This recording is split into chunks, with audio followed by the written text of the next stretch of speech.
Is the Apple Watch Ultra worth the price bump over the Series 7 or Series 8? That's what I'm trying to figure out. On the screen is a list of all the things that are the same between the 7, the 8, and the Apple Watch Ultra. Just pause if you want to read it. This is a list that shows all the differences. That's what I'll be focusing on. I've been comparing these for about a month now, and in that time I've tested both of them on my bike, while hiking, at the gym, and mostly just life in general. Here were my observations. I'll start with the physical features. The Apple Watch Ultra's look is this submarine-inspired but clean design. It's about the size of a Garmin Epix or a Forerunner 955, although it has a much larger screen. I actually prefer the standard Apple Watch, how light it is, how minimalist and clean it looks with its curves. It looks refined. Still, they both look great to me, and the Ultra's look have been growing on me. But from a functionality standpoint, the standard Apple Watch has a smaller crown, but it makes it a bit harder to use with thick gloves when it gets cold. Of course, the bigger crown sometimes rubs up against my skin, especially when I have to tighten the strap to get better metrics, which stops the crown from moving. I have to reposition the watch to get it to work. And I know that a lot has been made about the action button, but it's pretty great. I have it mapped to the flashlight, which my wife loves because now I can get up early in the morning to get ready for the gym without turning on the lights. Now, true, I can do that by swiping up and selecting the flashlight, but having the button is just that much easier. A key difference between the two are the materials used for the glass in the body. That's because the Ultra has stronger materials. It has a titanium body and sapphire glass. This is a big reason it costs so much more. Unlike with the Series 7 and Series 8, I really didn't feel like I needed to put the Ultra in a case. It's even taken a few bumps and nothing, no scratches. My types of activities probably won't put the Ultra in all that much danger unless I fall. Of the two, I prefer how the standard watch looks and even its crown, but I prefer the durability of the Ultra since I don't like to use a case. By themselves, those extras are not worth the extra money to me. Initially, GPS tracking was a big concern for me between the Apple Watch Ultra and the Series 7. Not anymore. One of the big things that the Apple Watch Ultra introduced was dual band GPS. This means that it handles the L1 and L5 GPS signals. Without getting into a ton of technicals, L1 is common. A lot of devices have it, and it's been in use for years. But it has one big flaw. It doesn't go through obstacles like tree cover all that well. This is where the L5 signal comes in. It's a newer signal that adds the ability for better signal processing. In short, better accuracy in more places. Here's the problem. L5 is technically not really ready. It's in use, sure, but according to the US government, it's considered pre-operational. In fact, there are only like 12 satellites using this, whereas there are many, many, many more using L1.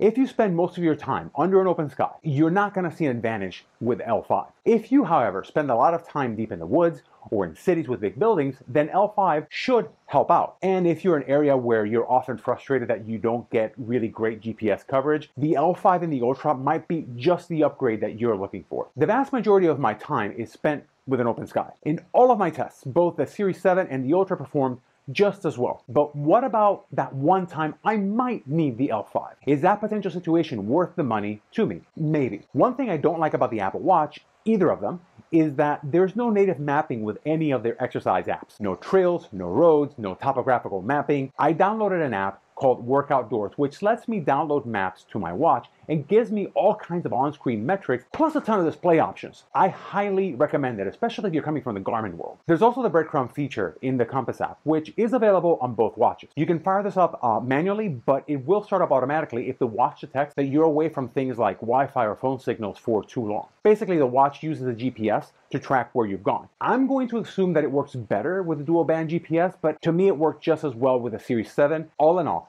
I don't know that the difference in the GPS really matters to me all that much. One of the things that I love about Apple is that they've taken safety features seriously. For starters, all of the current models have fall detection, which does a lot more than people give it credit for. If it detects that you had a hard fall, for example, and you're not moving around, it automatically calls emergency services and it calls my emergency contacts, and it plays an alarm in case somebody is passing by. And the Apple Watch will use the phone if it isn't a model that has cellular connectivity. I suppose with all this, we can also lump in the blood oxygen sensor as a safety feature, but that's more of a general wellness feature. Good for things like trying to catch sleep apnea or altitude sickness or even respiratory illness, but mostly a curiosity for most people. Same goes for the ECG sensor, which is good if you suspect you might have AFib, or if you have been diagnosed with AFib, then it can go ahead and catch when you're having incidents, but it's not going to do something like catch a heart attack, for example. For most people, it's going to be just a curiosity, but it's a decent enough curiosity that it's kind of cool. Now, the SE models don't have this feature. The Series 7, the Series 8, the Ultra all have this feature. And finally, there's the flashlight.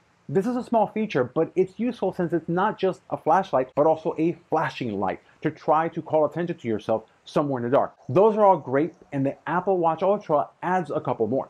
The big one, of course, is the alarm. The Series 7 and Series 8 both have an alarm, but it's relatively quiet and you can't manually turn it on. In the Ultra, it's a bit louder and you can manually turn it on.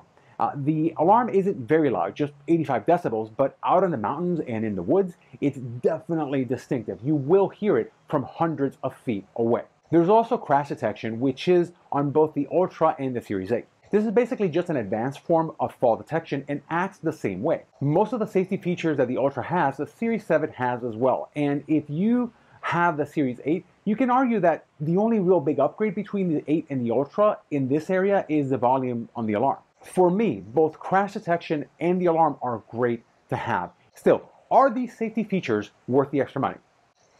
Maybe, but if anything, I may just have argued for the Apple Watch Series 8 rather than the Ultra. Battery life is probably the biggest difference maker for me. The Series 7 has an advertised battery life of 18 hours, but in my own tests with regular use, including a 1-hour workout during the day, I got over 24 hours of use. Apple is usually very good about underselling their battery life. There's a new low power mode that's supposed to extend that even to doubling it, and it works by turning off a lot of the other sensors, the always on display, and a few other things. The Ultra has an advertised battery lifetime of 36 hours. In my tests, I got over 48, including a few workouts, GPS tracking, and streaming music to my Bluetooth earbuds for a bit. With the low power mode, it's supposed to hit 60 hours. The thing with the battery life is this. Because the battery life lasts longer per use, per cycle on the Apple Watch Ultra, you'll have to charge it fewer times. The fewer times that you charge it, the longer the life of the battery is going to be because it has fewer charge cycles. So it'll extend the life of the product. The clear winner here is the Ultra. But does that justify the price bump? I mean, I could just get a second watch and keep that along with me. I'm not gonna do that. So yeah, it's kind of worth it to me. There are a few nice to haves with the Ultra that I think deserve some consideration. First is screen brightness. Small thing to have, but super useful outside when the sun is shining. The Series 7 has a 1000 nit screen and the Ultra has a 2000 nit screen. I've never once had to cover the Ultra to make sure that I can see what's on it because the sunlight is reflecting on it. With the Series 7, this happened a couple of times. Screen brightness made a huge difference while I was cycling. The Ultra also has cellular functionality and the Series 7 that I'm considering does not. Now, obviously I can bump it up and go with the Series 7 model that does have cellular or Series 8. It wasn't all that important to me until I started thinking about the potential safety applications of it. Speaking of cellular connectivity, here's a quick microphone test between the two. Testing out the microphone on the Apple Watch Series 7. Testing, 1, 2, 3. Testing out the microphone on the Apple Watch Ultra. Testing, 1, 2, 3. This is what phone calls will sound like to somebody receiving them. Here's an audio comparison for how things will sound. The first key area, especially for travelers, is how well does each travel? I'll talk about durability in a second, but if you're traveling, the case is crucial. Now, I love the way this one feels and its design. It's protective, it has space to store my cables, plus a bit more. Plus, I really like just the feel of the fabric on the outside.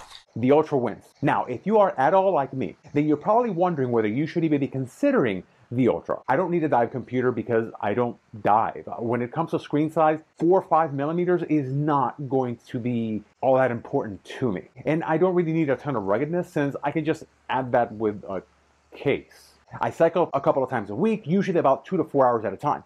I usually also go out hiking in the mountains, and I go to the gym once in a while to lift things and grunt and make funny noises. But the vast majority of the time, I'm either at home or working at my desk job. A cheaper Series 7 should be fine, right? Save the money for something else? Well, yes and no.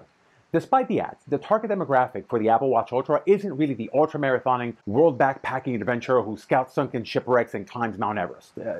That's the aspiration, sure, but it's not the target. What Apple is doing with all this imagery is selling the dream to their actual demographic for the Apple Watch Ultra, which is the mild adventurer, maybe someone who is more than just a weekend warrior, but not much more. And it's not about the metrics that they pull in. It actually comes down to things like battery life and the ability to easily use them with gloves, or use the buttons instead of the touchscreen because when they get wet, that's a thing, or even maybe the mapping features. That and Apple fans who just want the latest and greatest. When I started planning this video, I really did not know what direction I was going to go. This was a complete mystery to me. I've gone back and forth on this a bunch of times. Sometimes I'm certain that I want the 7 because it's the cheaper option. It has almost everything I want. And at other times, the Ultra just seems like the more responsible choice for me. Better battery, tougher body and glass, crash detection, louder alarm, bigger and brighter screen. It all adds up. But then my wife claimed the 7 as her own and made the decision for me. And as I thought about things, I realized that the cellular functionality is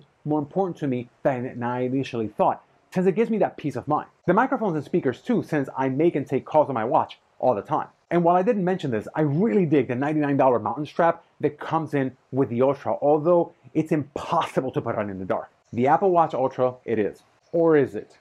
Given everything that matters to me, another option is to get the cheaper Apple Watch and pair that with a Garmin. Maybe that's the best of both worlds, or maybe that's just total overkill. I'll answer that in another video. Anyway, thanks for watching, and I hope this was helpful to you.